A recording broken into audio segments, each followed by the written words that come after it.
بسم اللہ الرحمن الرحیم۔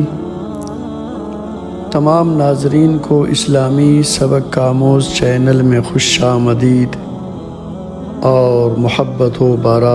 السلام علیکم ورحمۃ اللہ وبرکاتہ۔ بشار الاسد منافق انسانی شکل و صورت میں درندہ سے بھی بدتر ایک مشہور ظالم جانور کا نام ہے جو گزشتہ کئی سالوں سے شام کے مردوں، عورتوں، بچوں پر ظلم کی انتہا کر دیا تھا۔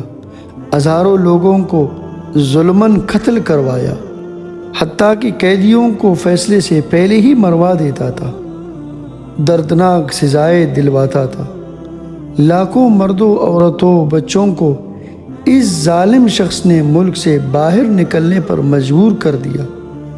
بطور خاص 2011 میں ہوئے ظلم کی تصویریں انسان کے دلوں کو چیر کر رکھ دیتی ہے۔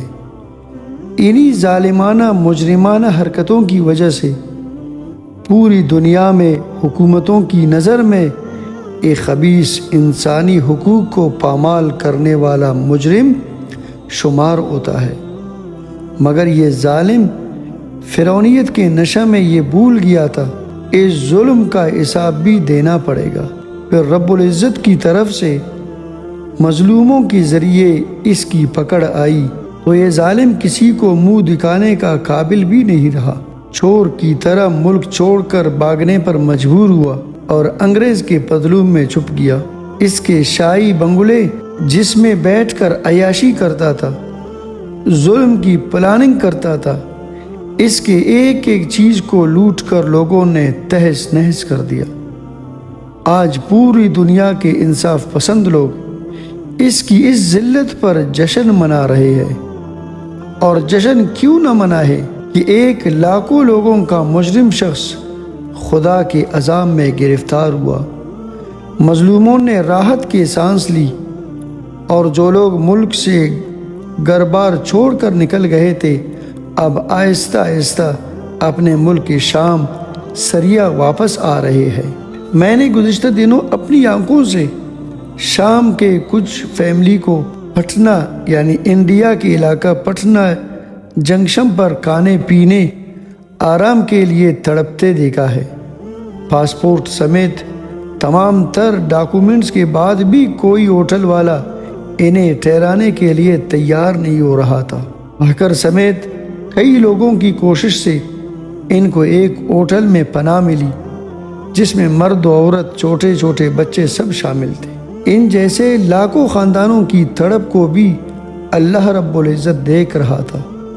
کچھ آزمائش کے بعد اب رب العزت انہیں اپنے ملک بخیر و عافیت جلد ہی بلا لے گا۔ اسی لیے کسی نے کہا تھا ظلم پھر ظلم ہے، بڑھتا ہے تو مٹ جاتا ہے۔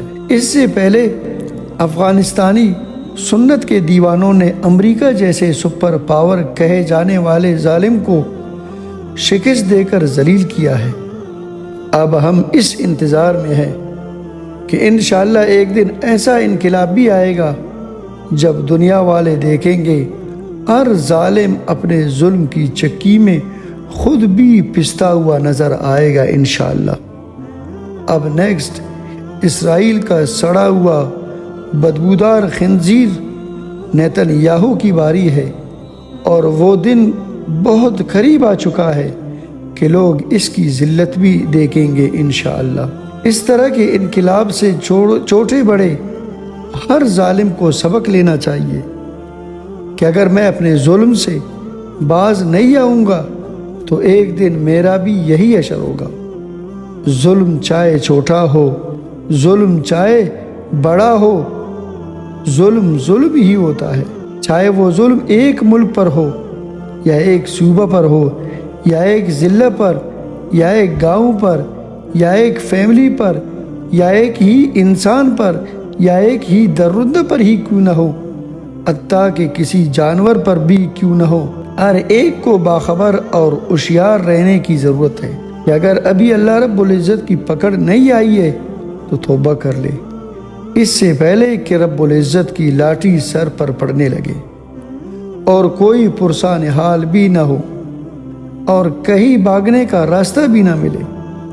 اللہ تبارک و تعالیٰ کی ذات سے امید ہے شام کے اندر جلد سارے مظلوموں کو انصاف ملے گا اور وہ ملک انصاف کی راہ پر چل کر راحت و عافیت کا گہوارہ بنے گا، دوسرے ملکوں کے لیے نمونہ بنے گا انشاءاللہ۔ رب العزت سے دعا ہے اللہ تبارک و تعالی ظالم کے ظلم سے پوری دنیا کو پاک کرے، آمین یا رب العالمین۔